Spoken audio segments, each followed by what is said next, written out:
ঢাকা বিশ্ববিদ্যালয়ে ছাত্র সংসদ ডাকসু নির্বাচন নিয়ে ক্যাম্পাস ঘিরে চলছে আলোচনা সমালোচনা। ছাত্র সংগঠনগুলো তাদের প্রার্থী ঘোষণা করেছে এবং প্রচারণায় ব্যস্ত সময় পার করছে।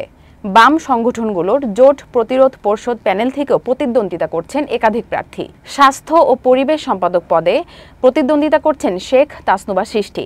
আজ আমরা জানব তার ভাবনা, লক্ষ্য ও পরিকল্পনা। আপু কেমন আছেন? ভালো আছি, আপনি কেমন আছেন? আলহামদুলিল্লাহ ভালো আছি।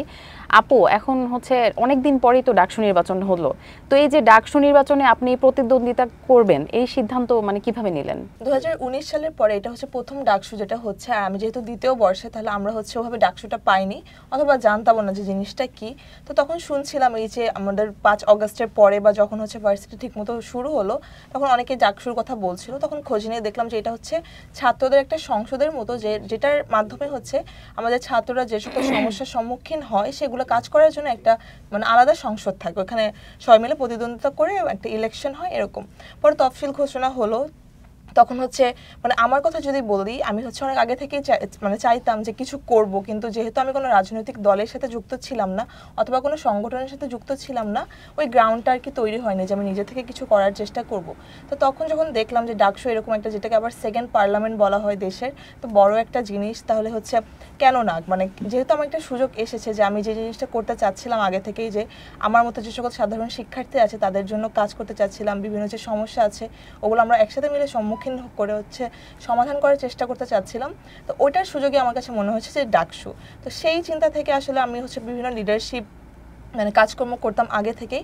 সেখান থেকে আমার বন্ধুরা বললো যে যেহেতু একটা সুযোগ এসেছে, কেন পার্টিসিপেট করব না, সেটা থেকে আসলে এই ডাকসুতে পার্টিসিপেট করা। আচ্ছা আপু, তাহলে আপনি যদি ডাকসুতে নির্বাচিত হয়ে যান, তাহলে শিক্ষার্থীরা আপনার কাছে কি প্রত্যাশা রাখবে?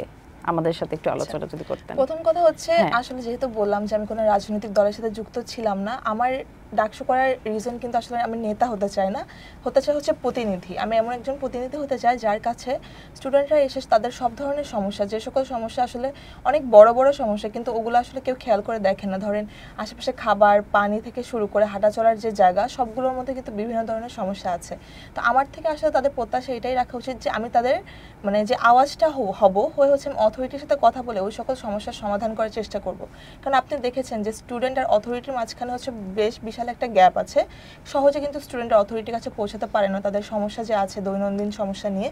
তো আমি চাই সে একটা প্রতিনিধি হতে, যে আমি স্টুডেন্টদের কথা, শুধুমাত্র স্টুডেন্টদের কথা চিন্তা করি এই সকল কাজ আমি অথরিটির কাছে নিয়ে যাব, এবং সেই সুবাদে যে সকল সমস্যা আছে ওগুলোর ঠিক করার আর কি চেষ্টা করব। পরিবেশ বান্ধব ক্যাম্পাস গড়ে তোলার জন্য আপনার পরিকল্পনাগুলো কি কি? যেহেতু আমার মেয়াদকাল 1 বছরই হবে, যদি আমি নির্বাচিত হই, আমার কাছে কিন্তু খুব বেশি সময় থাকবে না আর কি পরিবেশকে খুব একটা চেঞ্জ করার, কিন্তু চেষ্টা থাকবে বেশ কিছু। যেটা প্রথম আমার কাছে মনে হয় পরিবেশের সাথে সবথেকে বেশি জড়িত যে জিনিসটা, সেটা গাছ।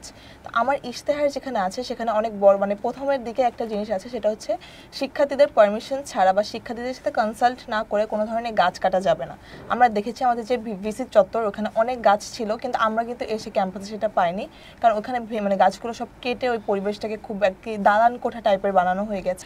দর্শক, ডাকসু নির্বাচন ঘিরে প্রার্থীদের কাছ থেকে বিভিন্ন প্রতিশ্রুতি পাওয়া যাচ্ছে।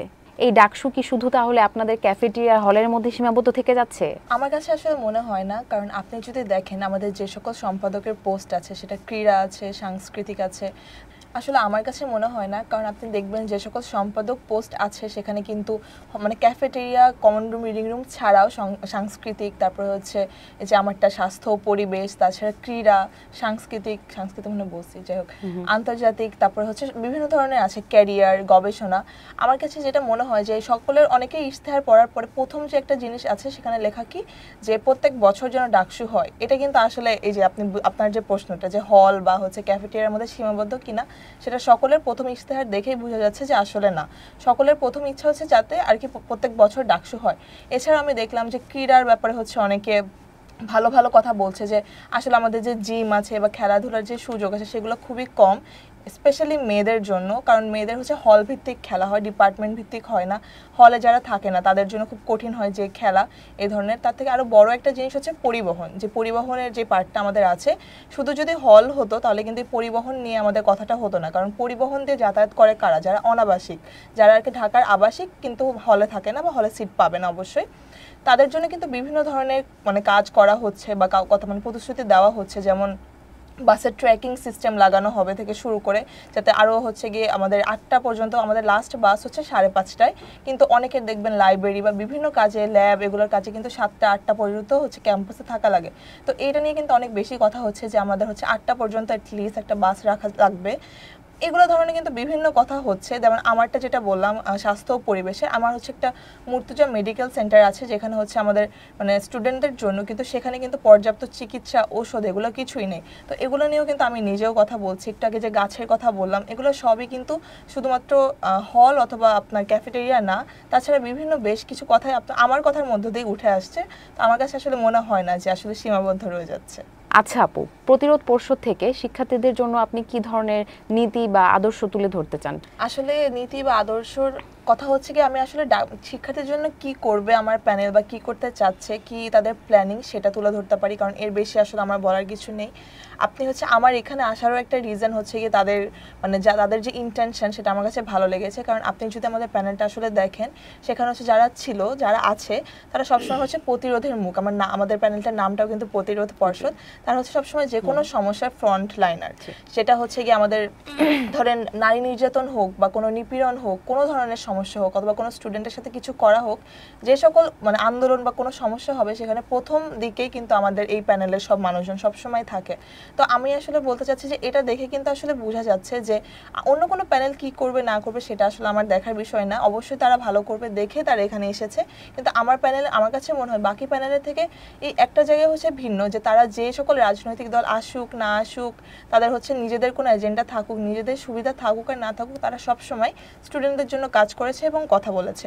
তা আমি এটা তাদের কথা শুনে বা আমিও এটাই আশা করছি যে তারা হচ্ছে কি সামনে এই জিনিসটাই করবে। ডাকসু হচ্ছে একটা গ্রাউন্ড তাদের জন্য, একটা বেস, যেটার সাহায্যে তারা যে কাজটা সবসময় করে এসেছে, শিক্ষার্থীদের জন্য কথা বলা, অথরিটিকে চাপ দিয়ে কাজগুলো করিয়ে নেওয়া, সেটা সামনেও তারা এটাই করবে যদি তারা নির্বাচিত হয়। এবার ডাকসু নির্বাচনে আমরা দেখতে পাচ্ছি যে অনেক নারীরা প্রতিদ্বন্দ্বিতা করছে। তাহলে ছেলে প্রতিদ্বন্দ্বীদের মতো কি নারীরাও সেই সকল সুবিধা পাবে নির্বাচনের ক্ষেত্রে? যদি আপনি দেখেন আশেপাশে পাচ্ছে না, মানে নারীরা প্রতিদ্বন্দ্বিতা করছে কিন্তু তারপরে কিন্তু পরিমাণটা কম। আর এটা কম হওয়ার পিছনে কিন্তু বেশ কিছু কারণ আছে। আমি একটা কথা বলি, যেমন নারীদের হলে হচ্ছে প্রচারণার সময় 10টা পর্যন্ত দেওয়া, মেয়েরা হচ্ছে যেতে পারবে এবং যারা অনাবাসিক আছে তাদের পারমিশন নিয়ে হচ্ছে মেয়েদের হল পর্যন্ত যেতে পারবে। সেটা কখন 10টা। কিন্তু আপনি জানেন যে টিউশন বা এগুলো করে কিন্তু আমার নিজেরও 9:30টার সময় টিউশন শেষ হয়, আমি হলের রুমে যাই হচ্ছে 10টার পরে। তো এখন আমার যদি সময় 10টা পর্যন্ত থাকে, তাহলে আমি আসলে তাদেরকে কিন্তু রুমে পাবো না। হলের রুমগুলোতে যে আমি যাব, তখন তারা অবশ্যই উপস্থিত থাকবে না। কিন্তু ছেলেদের হলে কিন্তু 11টা পর্যন্ত, যেটা আসলে একটা ভালো টাইম। কারণ 11টা পর্যন্ত যদি হতো, তাহলে কিন্তু মেয়েরা ঠিকই যে রুমে তাদেরকে মানে অন্যান্য স্টুডেন্টদেরকে পেত। প্লাস একটা কথা হচ্ছে মেয়েদের হল বন্ধ হয়ে যায়। তো মেয়েদের হল যেহেতু বন্ধ হয়ে যায়, তাহলে কিন্তু তাদের বের হওয়ার বা অন্যান্য প্রার্থীদের কিন্তু মেয়েদের যে কথা বলার সুযোগ নেই। আসলে এত রাতে কিন্তু মেয়েরা বের হবেও না, স্বাভাবিক। কিন্তু প্রতিদিনই দেখি যে স্টোরিতে এরকম যে ছেলেরা হচ্ছে একসাথে চা খাচ্ছে, ওটা হচ্ছে রাত 12টা 1টা। আর ওই টাইমটা কিন্তু এমন একটা টাইম যখন হচ্ছে আপনি মানে সবাইকে একসাথে নিয়ে বসতে পারবেন, কারণ ফ্রি টাইম, কথা বলতে পারবে। কিন্তু এই হিসাবে কিন্তু নারীরা সেটা পাচ্ছে না। তার থেকে বড় কথা হচ্ছে অনলাইনে যে প্রচারণাটা আমরা করব বা করছি, আমি সহ ধরেন আমরা যদি 60 জন প্রার্থী থাকি, each and every one is facing cyber bullying. সবাই মানে এমন একজন নারীও বলতে পারবে না যে তারা এই ধরনের সমস্যার সম্মুখীন হচ্ছে না, যেটা আসলে ছেলেরা হচ্ছে না। আমি তো দেখেই বলছি আসলে ফিল্ড সব কিছুই, যে আপনি কিছু একটা পোস্ট করুন, আপনি হিজাবি হন অথবা নন হিজাবি হন, আপনাদেরকে নিয়ে যদি আপনি হিজাবি হন সে ধরনের কথা আসবে, নন হিজাবি হলে সে ধরনের কথা আসবে। তো এখানে কিন্তু একটা মানে যে অ্যাটাক করার বা একটা বাধার কথা থেকেই যায়। তো অথরিটির পক্ষ থেকেও যেটা বললাম, হলের মানে ঢোকার কথা, যে জিনিসটা ছেলেদের সুবিধা কিন্তু মেয়েদের না, প্লাস যে অনলাইনে এসব বিষয়গুলো, আমার মনে হয় না আসলে কখনোই মানে সমান সুযোগ সুবিধা পাচ্ছে মেয়েরা ছেলেরা যেভাবে পাচ্ছে। আমরা দেখতে পাচ্ছি যে নারী প্রতিদ্বন্দ্বীরা প্রচারণার দিক থেকে অনেক পিছিয়ে আছে, সুযোগ সুবিধাও একটু কম পাচ্ছে। নির্বাচন কমিশনের নিরপেক্ষতা নিয়েও ক্যাম্পাসে অনেক আলোচনা সমালোচনা চলছে। তাহলে আপনি কি মনে করেন নির্বাচন কতটা নিরপেক্ষ হতে পারে? আশা তো সবার থাকে আসলে যে নিরপেক্ষ হবে। এই পর্যন্ত মোটামুটি ঠিকই আছে। আসলে it's too early for me to say anything about it, যে কতটা নিরপেক্ষ হচ্ছে বা হবে। কিন্তু দেখা যাচ্ছে যে বিভিন্ন আচরণবিধি, যেটা আমরা প্রথম দিন থেকেই বলছি, আসলে বিভিন্ন আচরণবিধি লঙ্ঘন করা হচ্ছে। আর ওটা নিয়ে কিন্তু সবসময় প্রতিদিনই তাদের কাছে হচ্ছে গিয়ে অভিযোগ করা হচ্ছে যে এই ধরনের সমস্যা হচ্ছে, এই ধরনের আচরণবিধি আছে যেগুলো লঙ্ঘিত হচ্ছে, কিন্তু সেগুলো নিয়ে তাদের যে ফিডব্যাক, যেটা আমরা আশা করেছিলাম যারা একটু স্ট্রংলি ওগুলোকে হচ্ছে হ্যান্ডেল করা হবে, সেটা কিন্তু এখন পর্যন্ত হয়নি। তো এটা নিয়ে কিন্তু একটু প্রশ্ন থেকেই যায় আসলে, তাহলে যে আমাদের যে অভিযোগগুলো তাহলে ওটা হচ্ছে কতটা আসলে কাজে দিচ্ছে। কারণ বেশ কিছু মানুষ কিন্তু আছে যারা কোনো আচরণবিধি লঙ্ঘন করেনি। আমি নিজেও যে 26 তারিখের আগ পর্যন্ত হচ্ছে কোনো প্রচারণা করা যাবে না এরকম একটা কথা ছিল, যেটা আমরা করিনি, অনেকেই করিনি বেশিরভাগ, কিন্তু অনেকে আবার হচ্ছে সালাম দিয়ে দোয়া চাওয়ার নাম নিয়ে হচ্ছে গিয়ে ঠিকই প্রচারণাটা করছে। অথবা রাত্রেবেলা ওই যে ছেলেদের হলের কথা বললাম, সেখানে গিয়ে যে খাবারের মান ঠিক আছে নাকি এটা দেখছি, এটা তো প্রচারণা না। আবার কালকে দেখলাম যে উপঢৌকন দেওয়া যাবে না, এটা আমার স্পষ্টভাবে লেখা, কিন্তু দেখলাম যে গোলাপ ফুল বিতরণ করা হচ্ছে। এখন এগুলো নিয়ে তো কমপ্লেন যাচ্ছে, তাদেরকে জানানো হচ্ছে, অবগত করা হচ্ছে, কিন্তু এগুলো নিয়ে তাদের যে ফিডব্যাক সেটা আসলে আশানুরূপ হচ্ছে না। এই কারণে হচ্ছে কি হয়তোবা তাদের এই মানে কতটা নিরপেক্ষ হবে এটা নিয়ে আসলে কোয়েশ্চেন আপাতত আমার মনে আছে।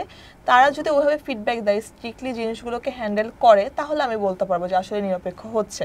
কিন্তু ফর নাও আসলে একটু প্রশ্ন থেকেই যায়। আমি বলছি না যে কারোর প্রতি বায়াসড বা কোনো দলের প্রতি বায়াস, কিন্তু বেশ কিছু সমস্যা আছে। আমার মনে হয় যে মানে অথরিটির একটু এগুলো নিয়ে আর কি স্ট্রিক্টলি হ্যান্ডেল করা উচিত। মনে করেন আপনি নির্বাচনে জিততে পারলেন না, বাই চান্স এমনটা তো হতেই পারে, তখন কি করবেন আপনি? আপনার এই প্রতিশ্রুতিগুলো কি তখন আপনি নির্বাচনে না জিতেও এগুলো কি ফুলফিল করার ট্রাই করবেন? আচ্ছা, প্রথম কথা হচ্ছে যেই জিতবে, আমি না জিতে তাকে আমি আমার ইশতেহারটা দিয়ে আসবো যে আমি তো জানি আমি জিতে আর যেই জিতুক কাজগুলো সব শিক্ষার্থীদের জন্যই করবে, আমি করি বা যেই করুক, তাকে আমি প্রথমে আমার ইশতেহারটা দিয়ে আসবো। তার থেকে বড় কথা কি, আমি যেটা বললাম যে আমি এখানে আসলে এসেছি শুধুমাত্র শিক্ষার্থীদের জন্য কাজ করা, একটা গ্রাউন্ডের জন্য। ক্লাসে এরকম হতো, আমি হচ্ছে আগেও স্কাউটিং করেছি, তো আমি অনেক ভলেন্টিয়ারি কাজের সাথে যুক্ত ছিলাম, ওখানে কিন্তু আমি কখনো কিছু পাইনি, কোনো রেকগনাইজেশন বা কিছু, কারণ ওটা আসলে প্রয়োজন বোধ করিনি যে আমি কাজ করছি, ওটা তো আমি জানি আমি নিজের জন্য করছি। সবার এত মানে মানে ওই রিকগনাইজেশনটা দিয়ে তো আমার আসলে ওইভাবে কাজ নাই। তো এখন কথা হচ্ছে আমাদের ক্লাসে যখন মানুষ মানে স্যাররা জিজ্ঞেস করতো যে এম ইন লাইফ কি, তো আমার অ্যান্সার সবসময় একটা হতো যে I want to do something for the people, একটা ইম্প্যাক্ট রাখতে চাই। মানে এমন যেন না হয় যে আমি পৃথিবীতে আসলাম আমার কোনো ইম্প্যাক্টই নাই বা আমি কিছুই করলাম না কারোর জন্য। তো নির্বাচনে জিতি আর না জিতে আসলে মানে এখানে আসা হচ্ছে মানুষের জন্য কাজ করার উদ্দেশ্যে। তো জিতলে তো ভালো, আমি একটা গ্রাউন্ড পেলাম, শিক্ষার্থীদের জন্য কাজ করবো, কিন্তু না জিতলে হচ্ছে যারা জিতবে তাদের সাথে মিলে কাজ করব। আপনি কেন প্রতিরোধ পর্ষদ প্যানেলটাকে চুজ করলেন? আচ্ছা, আমি যখন আসলে প্রথমে ডাকসু করার সিদ্ধান্ত নিয়েছি, স্বতন্ত্র থেকে করার চিন্তা ভাবনা করেছিলাম, যেহেতু আমি প্রথমে বলেছি যে আমার কোনো পলিটিক্যাল পার্টির সাথে মানে সংযোগ নেই বা আমি নন পার্টিজান।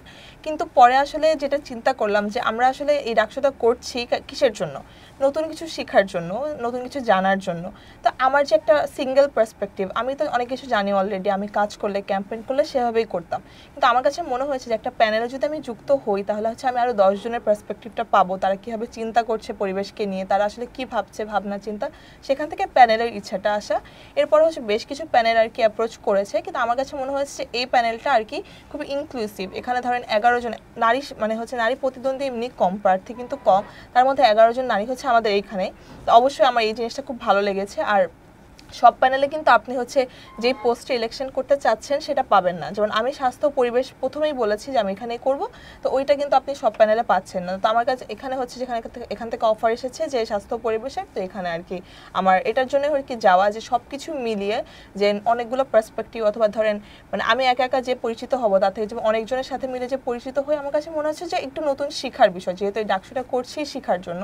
তো আমার আসলে এই দুই তিনটা জিনিস মানে এই দুই তিনটা জিনিস কনসিডার করে আসলে আমার এই প্যানেলটাতে যাওয়া। আমার কাছে ইনক্লুসিভ মনে হয়েছে নতুন কিছু শিখতে পারবো, আর হচ্ছে তাদের প্রতিরোধ যে দেখেছি যে তারা বেশ কিছু কাজ করেছে, তো আমার কাছে মনে হচ্ছে যে এটা একটা প্যানেল হতে পারে যেখানে আমি আর কি বেশ কিছু জিনিস শিখতে পারবো নতুন করে, যেটা আমার হয়তো বা পরবর্তীতে কাজে লাগবে। আপনি আপনার ভোটারদের উদ্দেশ্যে যদি কিছু বলতে চান। আচ্ছা, প্রথম কথা যেটা যে আমরা যেটা সবসময় বলছি যে আমাকে ভোট দেন বা যাকেই ভোট দেন অ্যাটলিস্ট ভোট দিতে আসেন, কারণ আপনারা সবাই যদি ভোট দিতে না আসেন তাহলে কিন্তু এই জিনিসটা আসলে গণতান্ত্রিকভাবে আমাদের ইলেকশনটা হবে না। তার থেকে বড় কথা যেটা প্রথম থেকেই বলছি, বারবার বলছি, যে আমার এখানে আসার বা ডাকসু ইলেকশনটা করার একমাত্র রিজন হচ্ছে আমি কিছু করার জন্য একটা গ্রাউন্ড চাচ্ছিলাম, যেটা হতে পারে এই ডাকসু ইলেকশন।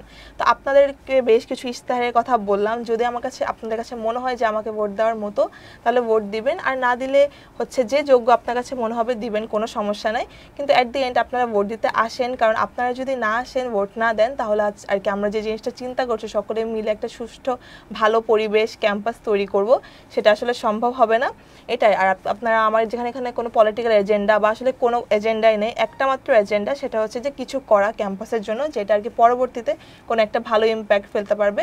তো আপনাদের কাছে যদি মনে হয় যে এগুলো আপনারা চান অথবা আমার উপর ভরসা রাখতে চান, তাহলে অবশ্যই ভোট দিতে আসবেন। আমার ব্যালট নাম্বার 14 নম্বর ব্যালটে ভোট দিবেন। দর্শক, প্রতিরোধ পর্ষদ প্যানেল থেকে স্বাস্থ্য ও পরিবেশ সম্পাদক পদপ্রার্থী শেখ তাসনুবা সৃষ্টির সাথে আমরা এতক্ষণ কথা বলছিলাম, জানছিলাম স্বাস্থ্য ও পরিবেশ বিষয়ে তার পরিকল্পনাগুলো। আপনাদের সাথে এতক্ষণ ছিলাম আমি মোহনা রশিদ। আপনারা দেখছিলেন মানব জমিন, কারো তাবেদারি করে না।